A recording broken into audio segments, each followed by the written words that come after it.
I notice it the moment I step through my parents' front door. Something's off. The air feels charged, like the stillness before a thunderstorm. Mom's smile stretches too wide as she takes my coat, Dad's handshake a touch too firm. My sister Autumn practically vibrates with excitement, her eyes darting between our parents with that conspiratorial gleam I've known since childhood. "Sierra, honey, so glad you made it." Mom guides me toward the dining room where Sunday dinner awaits, her hand pressing against my back with unusual insistence. The table looks perfect, of course. Mom's best china, the crystal glasses that only appear for special occasions, a centerpiece of fresh flowers. Whatever this is, they've planned it carefully. I take my usual seat across from Autumn, whose smile reminds me of when she was 8 and knew I was about to step on the whoopee cushion she'd hidden under my chair cushion. Dad carves the roast beef with practiced precision, while Mom distributes mashed potatoes, green beans, and those Parker House rolls I've loved since childhood. That's when I spot it. A manila folder tucked beside Dad's plate, its corner peeking out from under his napkin. My stomach tightens. "How's the clinic?" Mom asks, her voice artificially bright. "Still working those crazy hours?" "Business is good." I keep my answer simple, watching Dad's eyes flicker toward the folder. "We've increased our patient load by 20% this quarter." Autumn snorts softly. "All those patients, but such a tiny waiting room. Someone should really upgrade your office management." The pieces click together in my mind. A puzzle I wish I couldn't solve. Dad clears his throat, setting down his fork with a deliberate clink against fine china. "Sierra, we've been thinking about the future of your clinic." I freeze mid-bite, the food turning to sawdust in my mouth.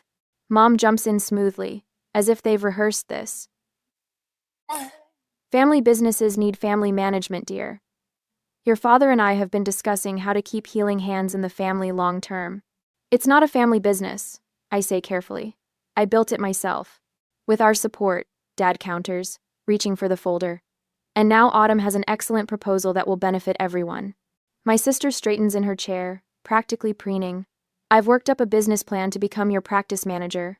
I'd handle all the boring paperwork stuff while you focus on patients." She leans forward, eyes gleaming. "I'm only asking for a 25% profit share, which is really reasonable considering all the growth I'll bring." My heartbeat pounds in my ears. This isn't a casual Sunday dinner, it's an ambush. Memories flood back unbidden.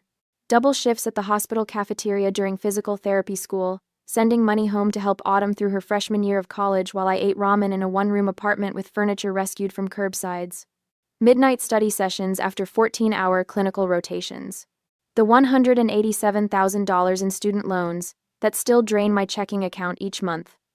"I already have a clinic manager," I say, surprised by the steadiness in my voice. Mom waves her hand dismissively. "But Autumn is the real people person. Remember how she charmed Dr. Wilson at your clinic opening? He barely noticed you were there." I remember. Just like I remember Dad dismissing my academic honors at graduation. Book smarts don't build practices. Sierra while photographing Autumn in my cap and gown. I remember Autumn's temporary help at the front desk last summer that resulted in unauthorized discounts to her sorority sisters. The weeks I spent apologizing to patients after her scheduling mix-ups left some waiting hours and others turned away entirely. "May I see what you've prepared?" I ask, nodding toward the folder. Dad slides it across the table with a satisfied smile. "It's already been drawn up by my attorney. Just needs your signature." I can start tomorrow." Autumn claps her hands together. "I already have ideas for redecorating your office." I take a deliberate sip of water, then set the glass down precisely on its coaster. With slow, measured movements, I reach for my own briefcase, resting beside my chair. "Before we discuss this further," I say, "there's something you should see." In the weighted silence that follows, I unlock my briefcase with a click that echoes like a gunshot. My father's confident smile falters as I withdraw a leather portfolio, the expensive one I splurged on after landing the contract with Denver Sports Medicine, a silent reminder of successes achieved without their help. "What's this?" Dad's voice holds the faint tremor of a man unaccustomed to surprises. Mom glances nervously between her husband and Autumn, her fingers fidgeting with her napkin. Autumn's smile, so triumphant moments ago, begins to wilt around the edges as I carefully arrange my documents on the table, aligning them with the precision I bring to patient treatment plans. 3 weeks ago, I signed a management services agreement with Colorado Healthcare Partners. I tap the top page where their corporate logo sprawls across the letterhead. They're managing all administrative aspects of Healing Hands going forward. Dad reaches for the papers, his brow furrowed. You can't make decisions like this without consulting family. Actually, I can. I slide another document toward him. I've highlighted section 4.3 for your convenience. No family members may be employed in management positions without unanimous board approval. The board consists of myself and 2 partners from CHP. Askin my aided by Delatine and by Briefhim. Autumn's face flushes crimson. You did this on purpose. I made a business decision. I maintain eye contact with my sister, refusing to look away first. One based on previous experience. From my portfolio, I extract a folder containing patient complaint forms, all meticulously organized by date. These are from last summer when you worked at the clinic. I don't need to open it, the thickness speaks volumes. 15 scheduling errors resulting in double-booked treatment rooms. 23 unauthorized discounts, including 8 to your sorority sisters. 31 billing code errors that nearly triggered an insurance audit. Mom reaches across the table, her fingers stopping just short of touching mine. Sierra, honey, everyone makes mistakes when they're learning. These weren't learning mistakes. I stand slowly, finding unexpected power in towering over my seated family. These were careless mistakes made by someone who thought rules didn't apply to her. I withdraw another document, this one created by my accountant. This itemizes the $42,000 in free treatments provided to this family over the past 3 years. Dad's rotator cuff rehabilitation, Mom's plantar fasciitis, Autumn's sports massages before her beach vacations. The stunned silence feels like vindication. Their expressions shift from entitled certainty to uncomfortable shock. While I covered your healthcare needs, I was eating ramen noodles to make my student loan payments. I worked double shifts at the hospital cafeteria to help fund Autumn's freshman year. When you said you couldn't afford both our educations simultaneously, I lock eyes with my father. I slept on treatment tables when I couldn't afford both rent and malpractice insurance. My phone buzzes with a text. I glance down to see my clinic manager's message. Did you tell them yet? The timing couldn't be better, a reminder that I'm not alone anymore. My staff witnessed Autumn's summer of chaos, staying late to fix her mistakes while she posted Instagram photos from rooftop happy hours. They know the truth behind the Bennett family dynamics. My mentor warned me years ago that family and business mix like oil and water, I say, remembering Dr. Winter's concerned expression when she caught me crying in the supply closet after Dad missed my clinic's grand opening. I should have listened sooner. I gather my documents with deliberate precision, sliding them back into my portfolio in the exact order they'll be needed if this conversation escalates further.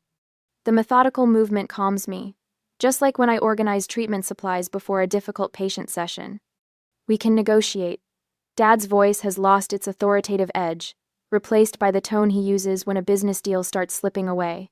20% instead of 25%, a trial period. I close my portfolio with a snap. My clinic isn't your piggy bank, it's my career. Mom's hand flies to her throat, a dramatic gesture she's perfected over years of family conflicts. I never thought you'd put business before family, she whispers. The statement hangs between us, revealing everything wrong with their perspective. In their minds, my success exists to benefit them. My clinic represents not my achievement but their opportunity. I'm not putting business before family. I reply, my voice steadier than I feel inside. I'm putting boundaries before exploitation. Autumn pushes back from the table, her chair scraping against the hardwood floor. You've always been so dramatic, Sierra. Acting like you did everything yourself when we've always supported you. Supported me? I raise an eyebrow. When exactly? Was it during my graduation when Dad was taking photos of you in my cap and gown? Or when Mom told Dr. Wilson I was just the medical person at my own clinic opening? The memories surface like air bubbles in water, quick, sharp, impossible to stop once they start rising. Remember my 12th birthday when I got a card while Autumn received a new bicycle? Or my high school valedictorian ceremony where no family members attended because Autumn had a cold? I zip my briefcase closed. Your support has always been conspicuously absent when it mattered. Dad stands now too, his height no longer intimidating as it was throughout my childhood. You've changed, Sierra. Success has made you cold. No. I meet his gaze without flinching. Success has made me visible, and you don't know what to do with a daughter you can't ignore. I lift my briefcase from the chair, surprised by how light it feels compared to the weight I've carried for years. For the first time since entering their house, I take a deep breath that doesn't hurt my chest. I'll see myself out. I turn toward the door, then pause. Oh, and starting next month, family treatments will be billed at standard rates. Our charity program is reserved for patients who can't afford care, not those who simply prefer not to pay. Behind me, I hear my mother's shocked intake of breath, my father's muttered curse, and Autumn's theatrical sob. But for once, their reactions don't pull me back into the familiar dance of appeasement. I step out into the evening air, where my phone buzzes with another message from my clinic manager. We're all here for you. And for the first time in my life, I truly believe it. That night at my apartment, memories flashbacked. My 12th birthday falls on a Tuesday in April, unremarkable except for the math test I aced, and the single card propped against my cereal bowl that morning. 2 weeks later, Autumn turns 10 and receives a gleaming teal bicycle with streamers on the handlebars and a wicker basket for collecting neighborhood treasures. I watch from our front porch as she circles the driveway, our parents clapping with each wobbly lap. "Sierra, take a picture of your sister?" Dad calls, tossing me his camera. This is a milestone. I angle the viewfinder to capture Autumn's beaming face, her hair catching sunlight as Dad steadies the bike seat. Mom waves a handkerchief like she's sending off royalty. "Remember when I got my first bike?" I ask later, helping Mom with dishes while birthday cake crumbs still dot the kitchen table. She pauses, sponge suspended. "You were a practical child, Sierra. You always wanted books instead." But I hadn't. I'd circled bikes in catalogs for 3 years running. High school graduation brings academic honors, valedictorian, science medal, full academic scholarship to Colorado State. The auditorium buzzes with proud parents clutching bouquets and cameras. Mine arrives 7 minutes after my speech, slipping into back row seats as I return to mine. Traffic was terrible. Mom whispers when they find me afterward, empty-handed. "But we're here for Autumn's dance recital tonight. You're coming, right?" The pattern repeats through college. My dean's list certificates arrive by mail at our family home, while I work double shifts at the hospital cafeteria. The envelopes remain sealed on the kitchen counter for weeks. When physical therapy school graduation finally arrives, I stand alone after the ceremony until Autumn waves from across the quad. "There you are." She grabs my mortarboard. "Dad wants pictures of me in this. You don't mind, right?"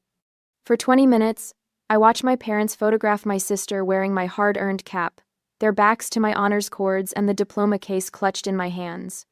"Book smarts don't build practices, Sierra," Dad says later, returning my cap without meeting my eyes.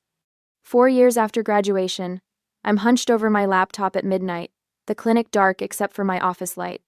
Loan statements glare from the screen, $187,000 remaining, the monthly payments larger than my rent. Meanwhile, I've just transferred $1,200 to Autumn for her temporary housing crisis following her 4th job change in 2 years. My own apartment remains furnished with roadside rescues, a coffee table with uneven legs, a sofa that smells faintly of previous owners no matter how much I clean it. The sound of my stomach growling echoes in the empty clinic. The bank manager's voice still rings in my ears from that morning's appointment. "Without a cosigner or additional collateral, Miss Bennett, we simply can't approve this business expansion loan." I'd nodded politely, tucking the rejection letter beside the others in my bag. Not mentioning that my parents had refused to co-sign but had purchased Autumn a new car the previous month because she needs reliable transportation for interviews. The treatment table becomes my bed that night. I curl onto the paper-covered vinyl, wrapping myself in a patient blanket after 16 hours of back-to-back appointments followed by insurance paperwork. The cleaning crew finds me there at 5 a.m., still clutching spreadsheets.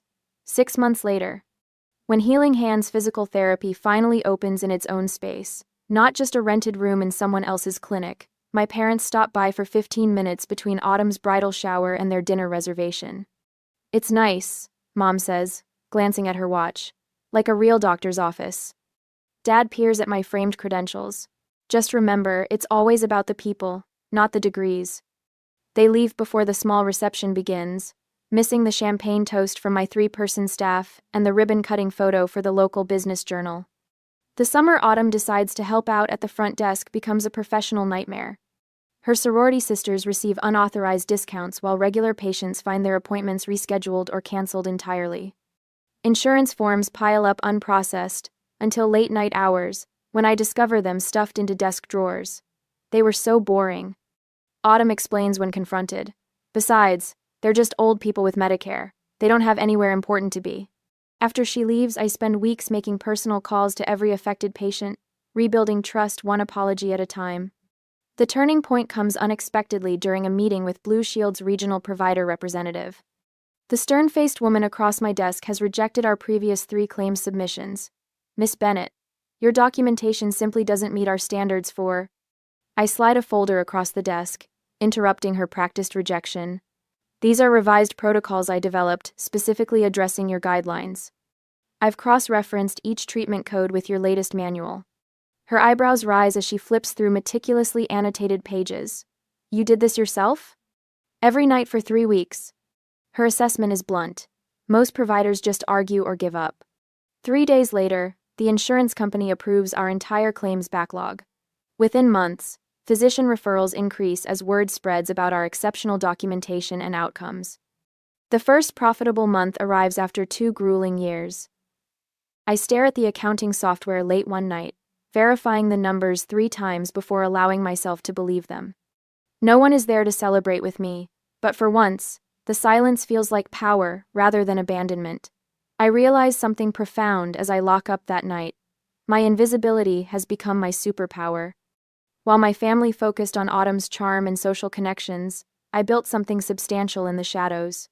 The skills I developed through years of self-reliance, persistence, precision, strategic thinking, now serve as the foundation for my growing business. Ellie Morgan, my clinic manager, proves this theory when she declines a hospital position, offering significantly more money to stay with Healing Hands. They don't value people like you do, she tells me, tearing up the offer letter. I've worked in healthcare for 30 years, Sierra. What you're building here is special. When Autumn's scheduling disasters create chaos, my staff stays late without complaint, ordering pizza and tackling the backlog together. We've got this. Carlos, my lead therapist, assures me as midnight approaches. You're sisters. Interesting, but we're a team. Every Friday morning, our staff meeting begins with each person sharing both challenges and victories from the week. Every voice matters. The cleaning staff included a stark contrast to family gatherings, where my input was routinely dismissed or interrupted. The call from Denver Rehabilitation Center's medical director comes on an ordinary Tuesday afternoon. We've been watching your outcomes data. To me, 2,000 people, she says without preamble. Our orthopedic department wants to discuss a specialized treatment partnership. That evening, we gather in the clinic after hours, not for emergency rescheduling but for celebration. 9 people now instead of the original 3, toasting with plastic cups and grocery store cake. To Sierra, Ellie calls out, who saw possibilities while everyone else saw limitations. In the quiet after everyone leaves, I gently lift my first business license from its frame, tracing the embossed seal with my fingertips. Tomorrow, I'll rehang it in the expanded reception area, a reminder that being overlooked sometimes allows you to build foundations no one expects to stand. 6 weeks after the confrontation, at work, my corner office offers a panoramic view of Denver's skyline, though I've positioned my desk to face the treatment floor instead. Through the glass wall, I watch Meredith guide Mrs. Hoffman through her post-stroke exercises. Meredith's patience mirrors what I strive for with every patient, something my family never understood about healing. The contrast between my modest office and our state-of-the-art treatment areas isn't accidental. While patients deserve cutting-edge equipment, I've learned to function perfectly well with a second-hand desk and simple chair. Every dollar saved is reinvested where it counts. I straighten the original Healing Hands therapy sign mounted on my wall, salvaged when we expanded last month. From 3 treatment rooms to 15. From me alone to a team of 15 therapists who share my vision of patient-first care, my phone vibrates for the 3rd time today. Mom again. I silence it without looking at the message. It will be like yesterday's, and the day before. Just checking in, honey, with a thinly veiled question about clinic operations, or subtle mention of Autumn's latest unemployment crisis. The calls increased after I refused their dinner invitations for 6 consecutive weeks. Mom cycles between guilt, we never see you anymore, and false business interest. Have you considered offering discounts to senior communities? Dad attempted to contact my accountant directly last week, thankfully warned by my advance call explaining the situation. Their most desperate move came yesterday, when Autumn appeared unannounced during our busiest afternoon, waving a folder of incredible marketing ideas that miraculously required her full-time employment to implement. Mark, my front desk manager, followed protocol exactly, offered her a seat in the waiting room, and called me immediately. I didn't interrupt my patient's session. The afternoon sun warms my face as I open my laptop, reading the email I've drafted, deleted, and rewritten 14 times. It's measured, precise, and absolutely necessary. To my family, as I have already told you, after careful consideration, I'm establishing professional boundaries regarding healing hands therapy. The clinic remains closed to family employment or management input. All treatment services will be billed at standard rates. Business discussions are limited to my management team. I remain open to rebuilding our personal relationship, separate from my professional life. Sierra. My finger hovers over send as my office door opens. Carol, my clinic manager, appears with 2 steaming mugs. "Thought you might need reinforcements," she says, placing a coffee beside my laptop. "I saw the social media post." I raise an eyebrow. Carol slides her phone across my desk. There's my mother's Facebook profile, featuring a photo from my clinic's opening day 3 years ago. Mom stands beside me, arm around my shoulder, a rare moment of apparent support I now recognize was performative.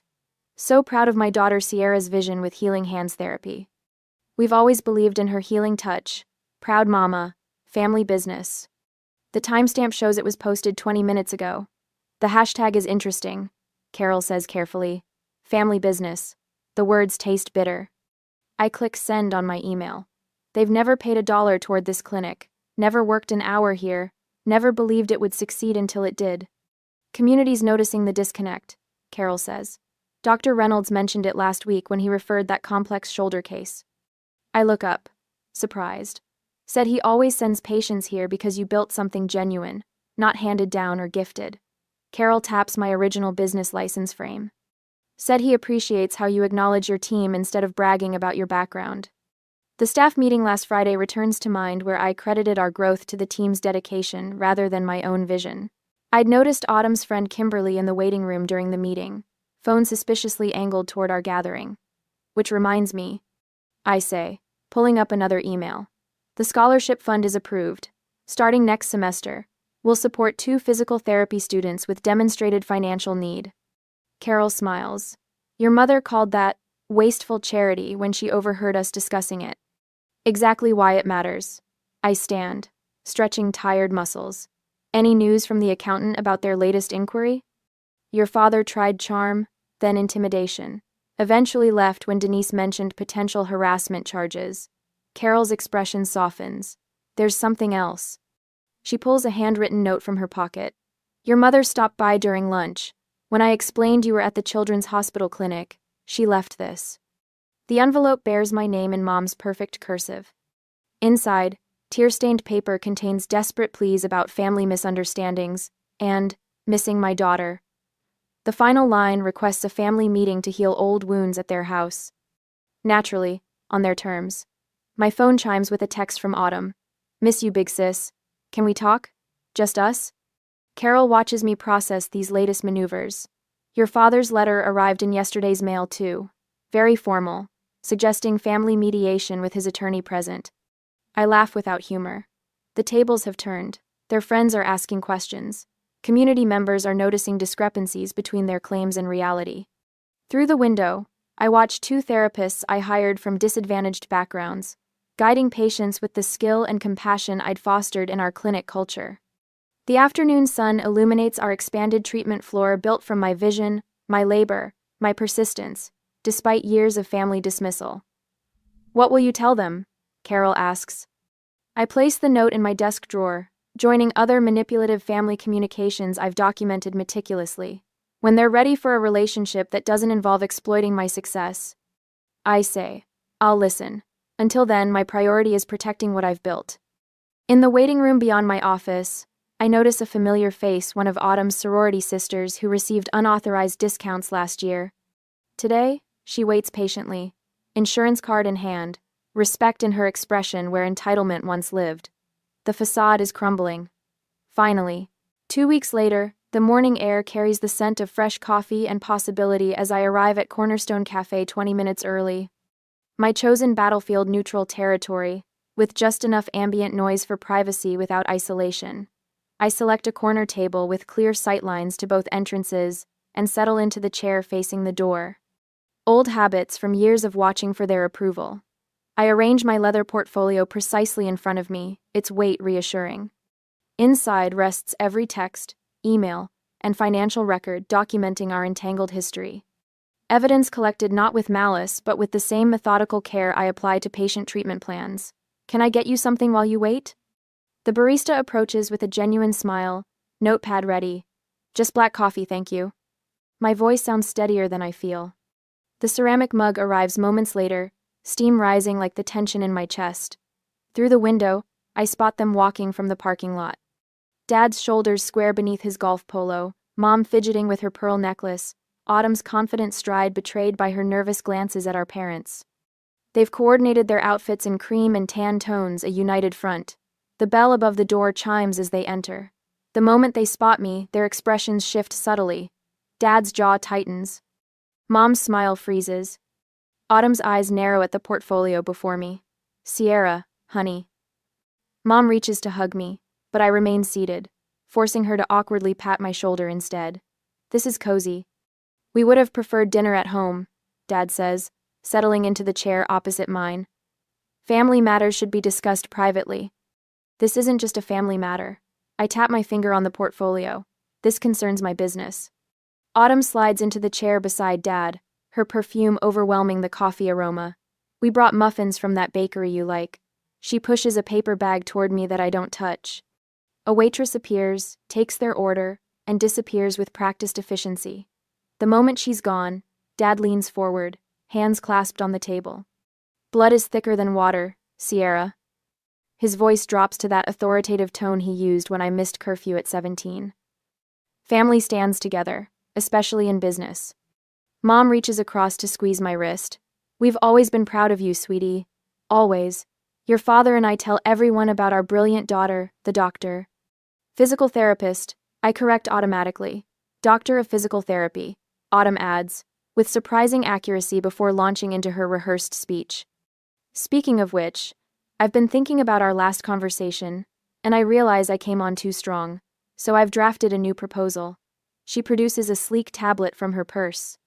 A consulting arrangement, instead of management. 3 days a week, better social media presence, corporate client outreach. I take a deliberate sip of coffee, letting the bitter warmth fortify me. Before we discuss any proposals, there's something you should know. The Hendersons asked me an interesting question at their anniversary party last weekend. The mention of our family friends causes all three to stiffen. They congratulated me on my family partnership and asked when you'd all joined my practice. I opened the portfolio, revealing a neatly organized collection of paper. They seemed surprised when I told them you weren't partners in my business. Dad's face flushes. We never said. I have screenshots of your Facebook posts mentioning our clinic and the family practice. I slide the printed pages toward him. And text messages from the Wilsons asking about the family business your mother mentioned at Bridge Club. Mom's face pales. Sierra, it's just expressions of pride. Is it? I withdraw another document. This is Dr. Reynolds' email asking why Dad contacted him about partnership opportunities for the clinic. The silence stretches between us, punctuated only by the hiss of the espresso machine and murmured conversations from nearby tables. You've been watching us. Autumn's voice carries a note of betrayal, as if I'm the one who violated trust. I've been paying attention. I meet her gaze steadily. The same attention I've given to building my practice while you were telling your sorority sisters they could get free treatments. Dad attempts to seize control of the conversation. We're getting sidetracked. We're here to discuss Autumn's role. Autumn will have no role in my clinic. The words come out with a calm certainty that surprises even me. Neither will you or Mom. Sierra. Mom's hand flies to her throat. After everything we've done for you. Everything you've done? I extract a spreadsheet from my portfolio. Here's an itemized list of the free treatments I've provided to this family over 3 years. Market value, $42,735. Here are the loans I gave Autumn during my first 2 years of practice when I could barely make rent. $16,450, still unpaid. Autumn's face contorts. You said those were gifts. I said we'd figure it out later. It's later. Dad's businessman mask slips for the first time. You can't possibly expect repayment after all you've what? I cut him off, voice level but firm. After you missed my doctoral hooding ceremony for Autumn's sorority fundraiser? After you told Dr. Wilson, I was playing at business until I found a husband? After you dismissed my clinic opening as just another job? I place my palms flat on the table, steadying myself. These are my terms for any future relationship. First, my business decisions are mine alone. No input, no suggestions, no contacts with my colleagues. Second, any treatments for family will be billed at standard rates. Third, no more describing yourselves as partners or owners in my business. Mom's artificial composure crumbles, tears welling in her eyes, genuine ones this time, not the performance drops she typically deploys. You can't mean this, she whispers. We're family. Family respects boundaries, I answer. Family celebrates achievements instead of trying to claim them. Dad's face darkens with frustration. This is absurd. We never thought you'd actually succeed on your own. We were trying to help secure your future. The truth slips out so easily, so naturally, that he doesn't even seem to realize what he's admitted. After all these years, all my work, all my sacrifices, they never believed in me. Autumn's carefully constructed mask falls completely. It's not fair, she hisses. You get everything. The respect, the fancy title, the business. What about me? I'm stuck in a cubicle while you play hero in your precious clinic. There it is, the raw envy beneath the manipulation, the resentment beneath the charm. I close my portfolio with a decisive snap and stand. I built everything I have while supporting this family emotionally and financially. I'm not playing at anything. And I'm done being invisible. Cack. I leave exact change for my coffee on the table and walk away. Behind me, I hear Mom's quiet sobs, Dad's harsh whisper to Autumn, the scraping of chairs. But I don't look back. For the first time in my life, I'm moving forward without checking if they approve. The weight of their expectations falls from my shoulders with each step, and I walk into the sunlight standing taller than when I arrived. I stand at the picture window of my expanded clinic, watching the afternoon light paint golden highlights across the Denver skyline. 1 year has passed since that fateful Sunday dinner, and the view before me mirrors the transformation within. Dr. Bennett, your 3 o'clock is ready. Melissa, my lead therapist, appears at my side, clipboard in hand. It's Mrs. Abernathy's final session. Perfect timing. I smile, genuine warmth spreading through my chest. The waiting room bustles with activity, a stark contrast to the cramped space where I began. Now, patients sit in comfortable chairs beneath framed community service awards that have joined my original business license on the wall.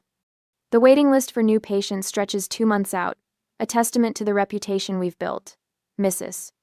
Abernathy, an elderly woman with bright eyes and a spine curved from decades of hard work, beams as I enter the treatment room.